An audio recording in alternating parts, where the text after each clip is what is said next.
Well, it is my spiritual home, really, and it's the spiritual home for my entire family. I started coming here over 25 years ago. Boston is the center. It's very accessible for lots of people from lots of places, so that makes it good. Once we found the center, we knew that this was the place to be.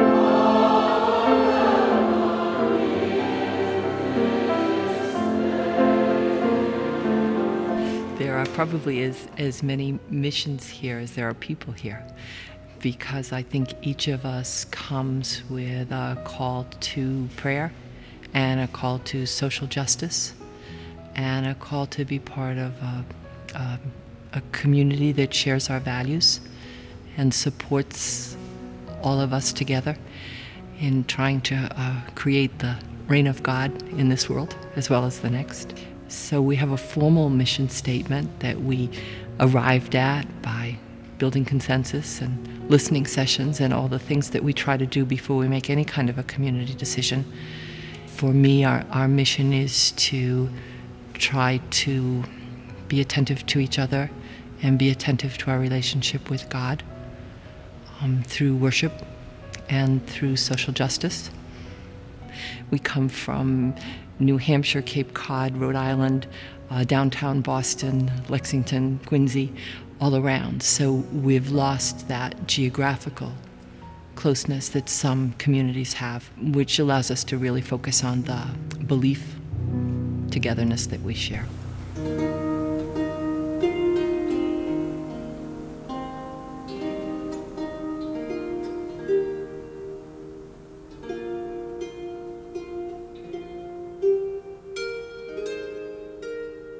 Our community was founded by Isaac Hecker in 1858. Isaac himself had been a convert to Catholicism and actually was a Redemptorist priest. We were invited here in 1945 and by Cardinal Cushing, and it's my understanding that in 1945 there were 3 homes on this property, and at that point Catholics could not own on Beacon Hill.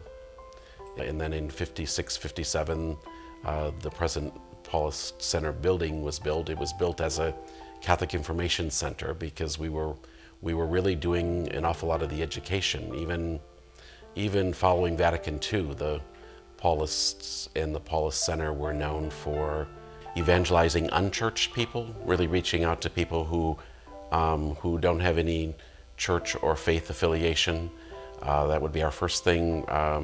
Reaching out to alienated Catholics, people who have felt put out on the fringes of the church, maybe separated or divorced, maybe gay or lesbian, maybe someone in their family or a priest or a nun said something to them and kind of pushed them away, and so that would be kind of the second area. And then the third area is we work very closely with the other Christian churches and other people of faith, Jews, Muslims, Hindu people, in terms of things that we share in common as believers. The Easter Vigil is just, it really is it's the highlight of the church year, because it really is the night that we really welcome.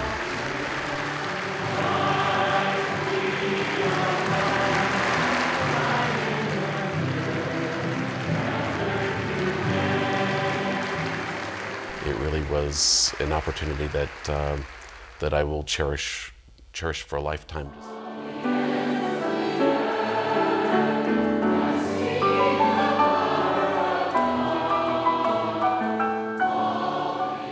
When I walked into the Paulist Center, it was a slightly unique experience for me from the church that I had experienced previously. So just liturgically, I found that it was a very personally enriching period of my life and my faith development.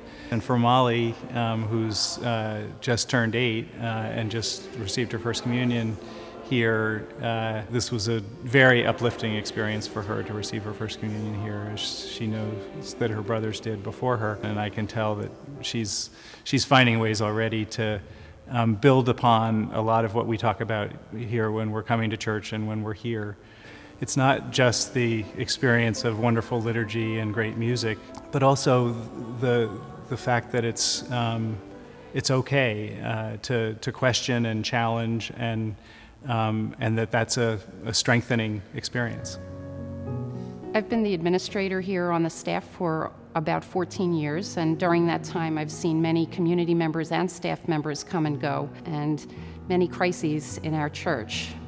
I've worked with many Paulists now over the 14 years, and I think there is a very strong and true sense of collaboration, feeling that women's voices are listened to and respected, and that they are given opportunities to do as much as is at all possible in the current situation. And I think that that means a great deal to the women who come here.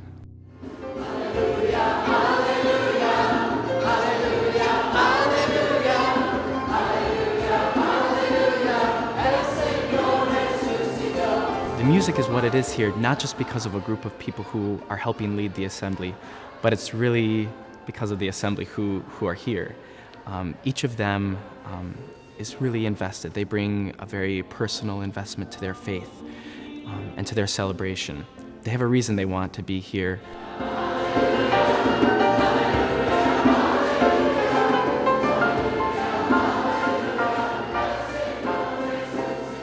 In, I think, today's world, it's hard to find hope.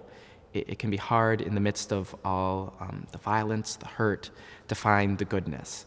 People come here wanting to acknowledge the hurt that happens out there, both personally but also at a local and world level, and celebrate something greater, to celebrate the goodness in one another. And they bring that to their song. Their song is their prayer here, and that happens every Sunday.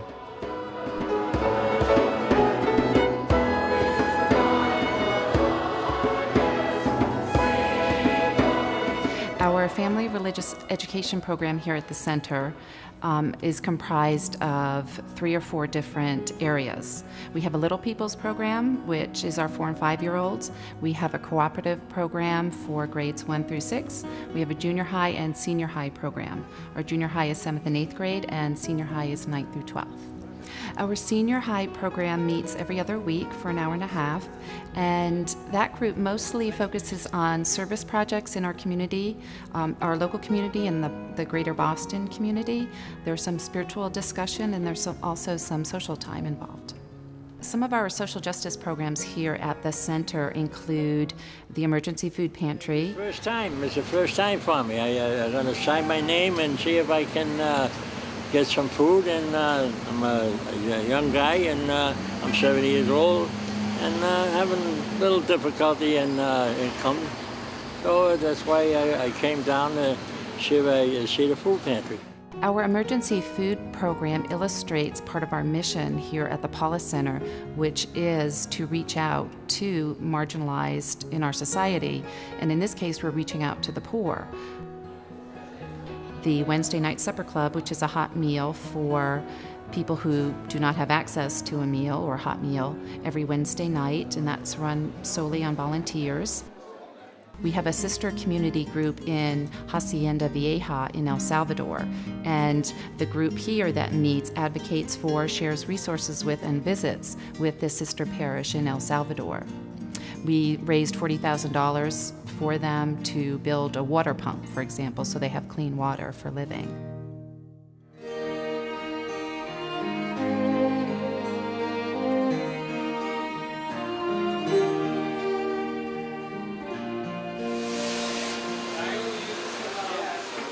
How does it work here?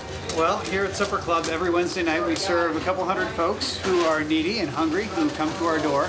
And we have volunteers who come in every week. Really, organizationally, we only have a couple of us who are required to be here each week. We have a lead cook. This week it's Peggy, and some weeks it's me.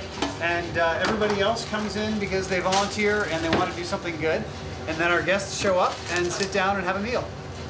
It's about a community generously welcoming anybody to our door and welcoming them to our community dining room and serving a delicious meal. And another thing is we serve at the table. We plate the food and serve it to the guests at the table. They don't stand in line. So we make do on a very small budget because everybody's a volunteer.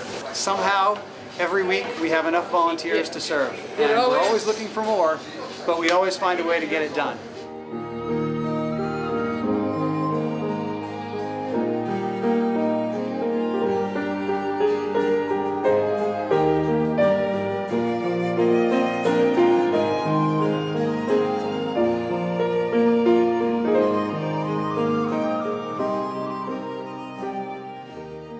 Landings is a program of reconciliation founded by the Paulist Fathers, and it's a program providing a safe place for alienated and distanced Catholics to explore coming back to church. It pairs active Catholics, a group of active Catholics, a small group, with people coming to explore coming back to church.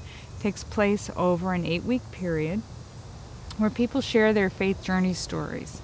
And during this sharing, all kinds of hurts, disappointments, abuses come up.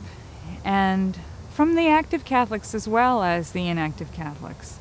And what people find out during this time is that we're all in the same boat. And from this experience, people develop community. And from that experience, they decide whether or not they want to come back to the full church and participate. Oftentimes they do, sometimes they don't. But if they didn't experience landings, we're pretty sure they wouldn't come back at all.